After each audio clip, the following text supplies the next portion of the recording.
Maulang umaga, Auto Boys. So for today, magkakabit tayo ng L&T Springs sa Vios na mukhang facelifted na.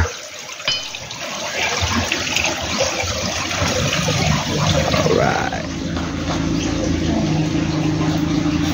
So guys, mag fender gap check tayo. As you can see, naka facelifted Yaris, ano na siya, latest version. Stock tires pa siya ngayon, pero pag labitin daw sila sa itsura, pupunta siya dun sa partner natin sa Celebrity. Magkakabit siya ng 16-inch rota ng SVN.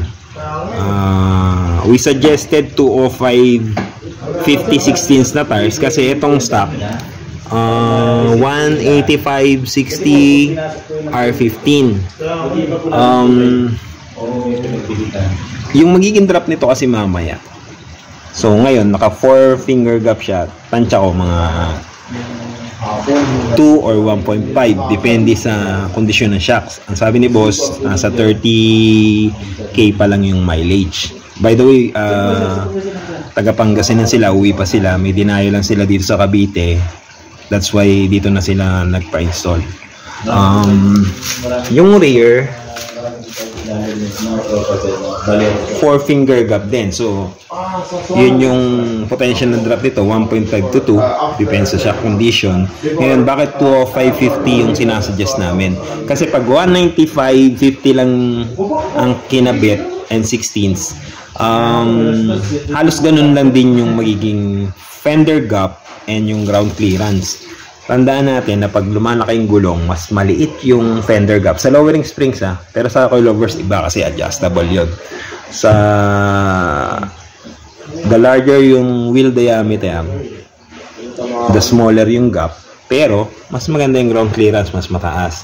Pero for those na naghahabol na maliit yung gap, saka maliit din yung ground clearance, coilovers yun.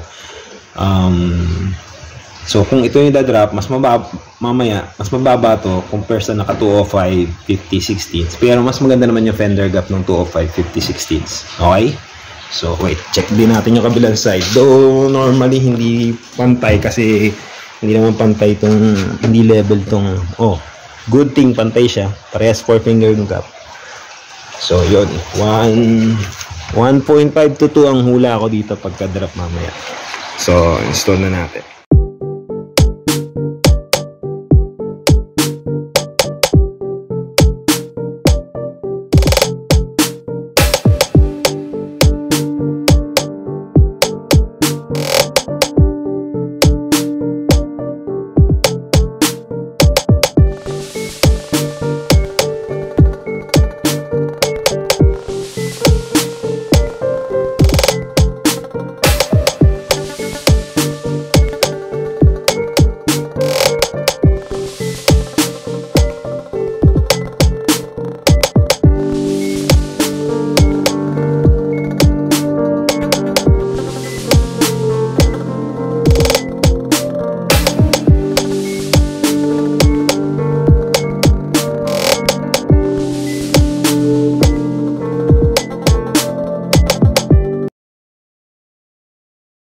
So guys, na-install na natin yung L&T Springs. Dito na rin natin susukatin yung fender gap.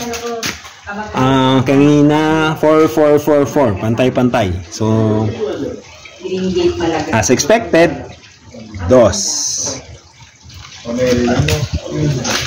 using stock tires na 185, nga ba to? 185/60 15 and dos. Alright. So mamaya nagpapalit si Bossing, diretso na siya sa partner natin sa tires. Bibili siyang Rota SBN, magiging 205/50 na yung gulong niya. Hopefully ma-video anong kasama niya para masama natin sa vlog. 205/50 16s. Magiging one fender gap na lang yan, 1 finger. Okay. Uwi pa kayong Pangasinan. Ingat, ingat. Salamat. Yung video after makabit yung gulong kay Celebrity.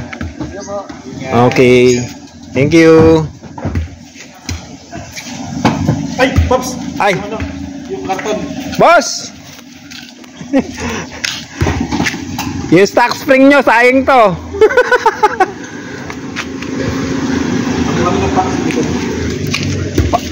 Pabukas ng trunk. Sayang ka. Gubo. Ano ba yan? Ay, yung headlight, yung stock headlight. Na-excite, sayang to. Tapos sir, yung ano, yung gulong ninyo Tingnan ng niya, stock, may stock. karton naman po yan. Oo, hindi. Baka matingnan na naman. Bibisa ni ano yun, ibabalot yun, yung pinanggalingan ni Rota. Ayun, stock Ito po spring. yan. Baka mamaya walang laman eh, kahon lang. O sige, sige. Sige po, sige po. Mabibenta mo pa yan.